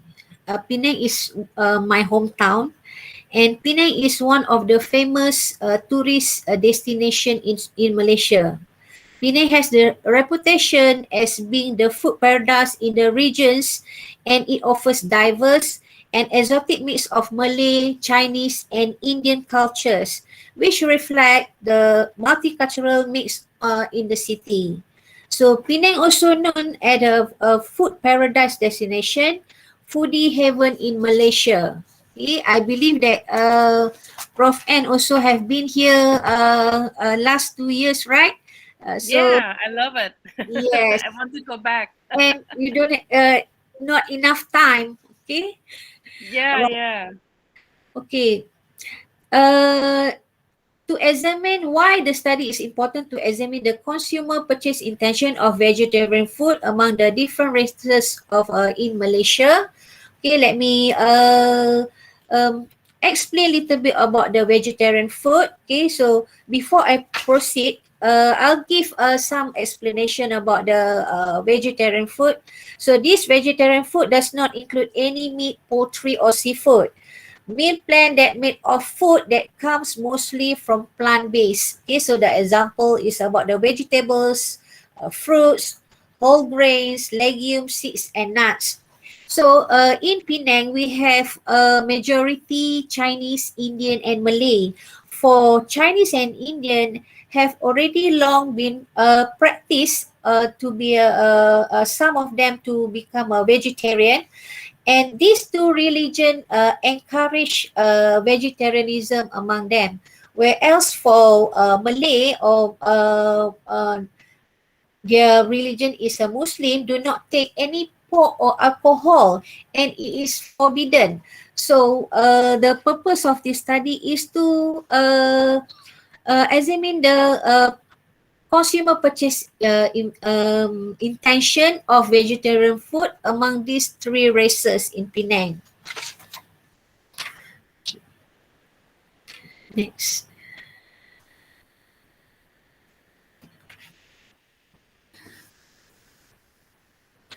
So for the problem statement, to identify factors such as other factors, understanding the key factors include influencing vegetarian food purchase intention in Penang. The study is concerned on health perspective, which include of the food safety and health conscious, perceived value, and religious, which may influence consumer purchase intention to purchase vegetarian food. As I mentioned to you earlier, the Chinese and Hindu already been practice the vegetarianism in their lifestyles. Okay, next. So just to share, we also have this World Vegan Day celebration among Hindu and also Buddhism. So this they will celebrate this a week of holy month and or holy days. Okay, next, the significance of the study to explore other perspective, to look in health perspective, delving in the area of research by exploring other perspective. And the second one, to provide key insight for online and on-site vegetarian food service operators. So most of the restaurants and also whoever create any menu, they can come up with the new menu and more attractive and interesting, especially about the vegetarian food. And the body of knowledge in the area of vegetarian food, useful information in the area of the vegetarian food research. Okay, next. So for the methodology, this is the quantitative study. Actually, this study is not complete yet. It's still ongoing. Okay, so we prepare the questionnaire and the Google form. The questionnaire we will distribute among the especially when we not after the pandemic, okay, and right now we are doing the Google form, and we also do the sample random and among the Penang population. So the instrument design, this is the I adapt from the Hassa et al. 2015, and in my questionnaires consists of 20 questions in six sections and pre-testings. Okay, next. So the implication of the study, for the theoretical implications, a clear and constructive picture of Malaysian consumer purchase intention of vegetarian food, and reveal the impact of various factors towards consumer purchase intentions, and also beneficial for future healthy food campaign. And for the practical implications, encourage purchase intention among consumer will require the collective effort of all stakeholders. A better understanding of vegetarian food used for health reason is warranted. And for social implication, I can classify that consumer will perceive vegetarian food as something that has value and worth buying if they are given more information and knowledge. Because I believe the vegetarian food, the restaurant and also the campaign is quite limited. So maybe after this, we can actually give more promotion on that. And valuable knowledge on this link between vegetarian food and healthy lifestyle. So basically, whoever have this kind of information, they can actually practice a healthy lifestyle, especially for taking the food. Okay, next. So the limitation of the study, we're having a problem also, the same thing, because of the location of this study is restricted during a pandemic, and the MCO control order imposed by the authorities limit the means utilized to gather the data. Okay, maybe after this we can give more questionnaire directly to the our sampling. Next.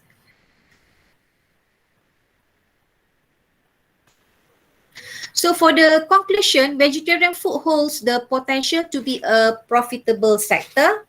It is able to boost the Malaysian economy in the value chain, and retailers can develop effective marketing program and awareness to attract consumers. And policy makers also play the role emphasizing the quality and benefits of the vegetarian food. Okay, that's all from me, Prof. Ann. Thank you. Okay, thank you very much. We all talk about food, make me hungry. I actually I like vegetarian. Yeah, I was in Penang a couple of years ago, and I think you have so many food. And I was there a few days, so I think I need to be there more than a month, I guess. Yes, definitely. And yeah, it's interesting. May I ask to clarify, and also I think the audience can get more details. So what is the main factor that influence consumer to repurchase of the vegetarian food?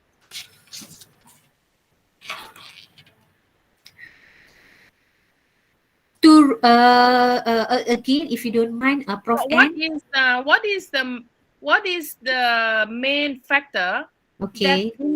that influence Yes. consumer to repurchase Or to vegetarian? repurchase. Okay. The study said consumer purchase intention or not repurchase. So purchase intention. I like to see that. What are the components? What are the most important components that make a consumer to purchase the vegetarian? Okay, from my personal opinion, okay, the customer they repurchase again the food, especially if concerns about health conscious, and before this, people purchase, okay, especially like what I mentioned just now, Indian and Chinese, because of they already practice to become a vegetarian. Okay, this is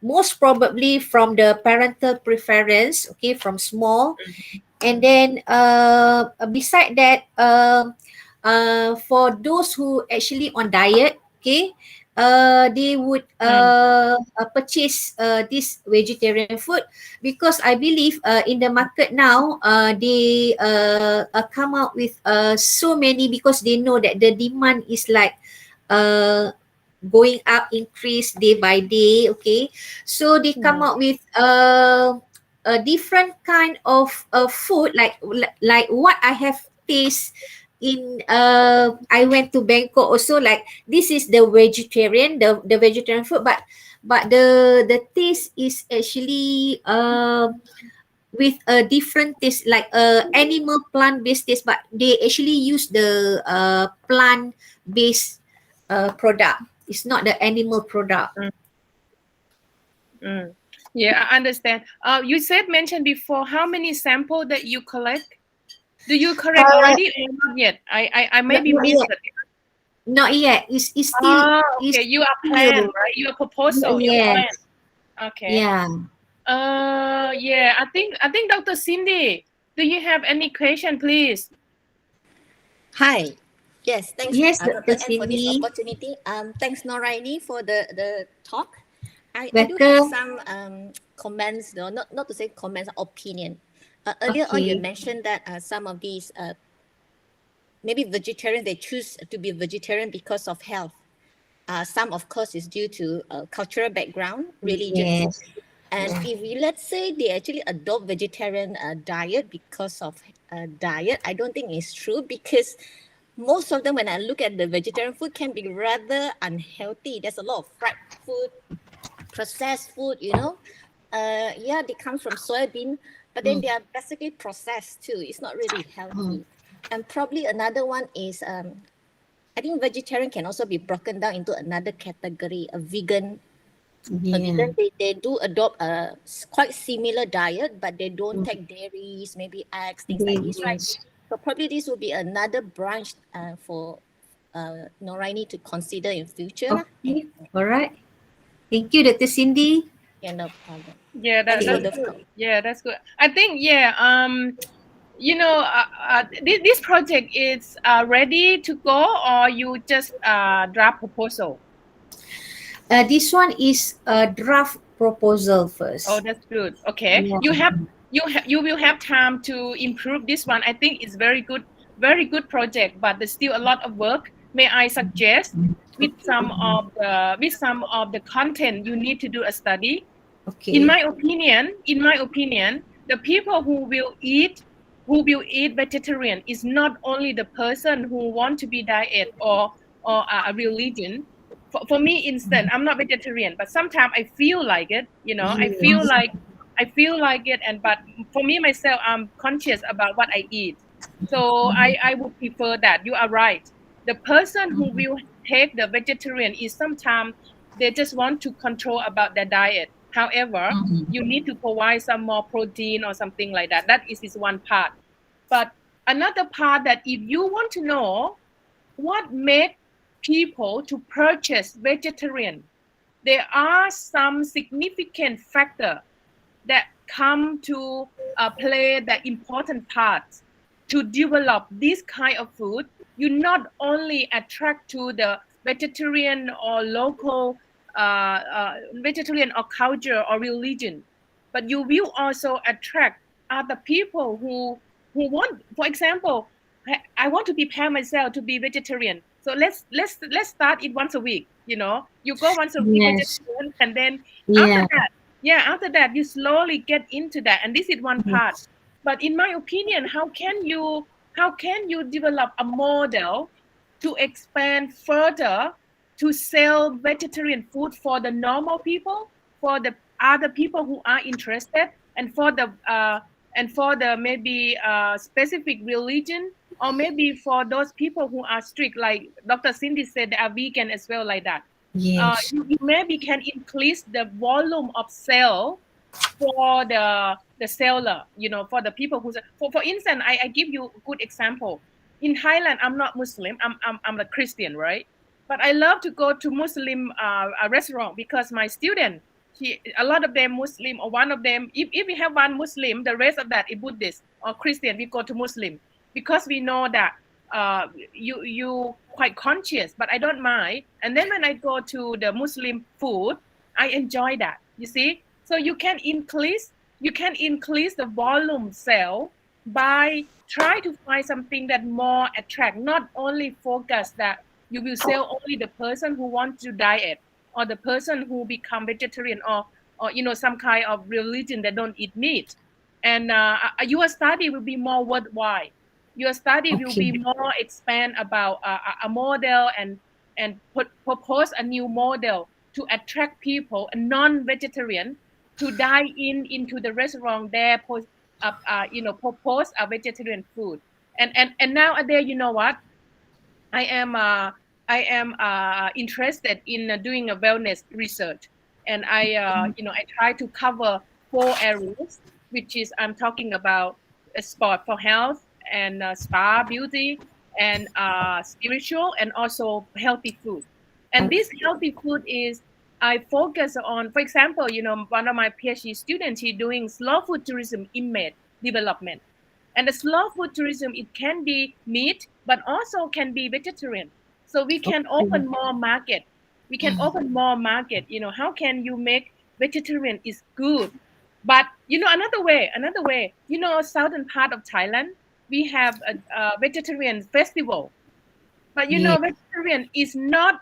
vegetarian is not healthy food. You know why? Because some kind of meat, they're made from flour, and then you put deep fry, and then you do a lot of oily, you do a lot of sugar, and that's not healthy. So if you will define vegetarian is for diet and healthy food, I think it's wrong. I think it's wrong, because when I go to the south, hey, vegetarian season, let's go festival. And then the first I didn't know, and I eat. Oh, this is prawn. This is prawn. This is calamari. And then when I eat, the smell is like prawn, smell like calamari, but the rest of that is flour. At the end of the vegetarian festival, and I gained my weight. And after that, I wake up and I said, hey, this is not healthy food. So yeah, I think one thing you maybe consider about ingredient. Okay, vegetarian ingredient. If you said I will focus on the person who conscious about weight loss and healthy food, and if you can tell me that prawn made from bean or made from mushroom, it's okay. But it's expensive. And then if you're gonna make chicken from the bean, or you make chicken from mushroom, the cost made from mushroom and made from flour is totally different. Most of the merchants people, they will try to reduce the cost. Okay, I go to buy a prawn where they made from artificial flour and things like that. And the people who in Thailand we have the vegetarian season for 2 weeks. Those people will not eat meat at all, and then they just eat some other thing without meat, but they are at the end it's not healthy. If you want to focus, all right, if you want to focus, I would suggest that just make that clear, and you will get 2 group of the people. who, like me, I prepare myself to become vegetarian eventually, but because I'm gonna do some course, so and I'm interested in that.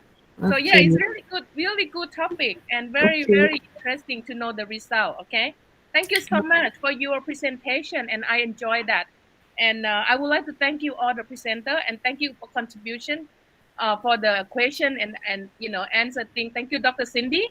You paying very good comments as well. So I learned something from you as well, and I learned so many things from the presenter. So All right. any question? Do we have any more questions? Perhaps we might finish the session maybe earlier. I'm not sure. So do you have anything to talk and ask something? Maybe we maybe have time. Dr. Cindy, what is your area? Oh, hi. I'm a chemist by training. Okay.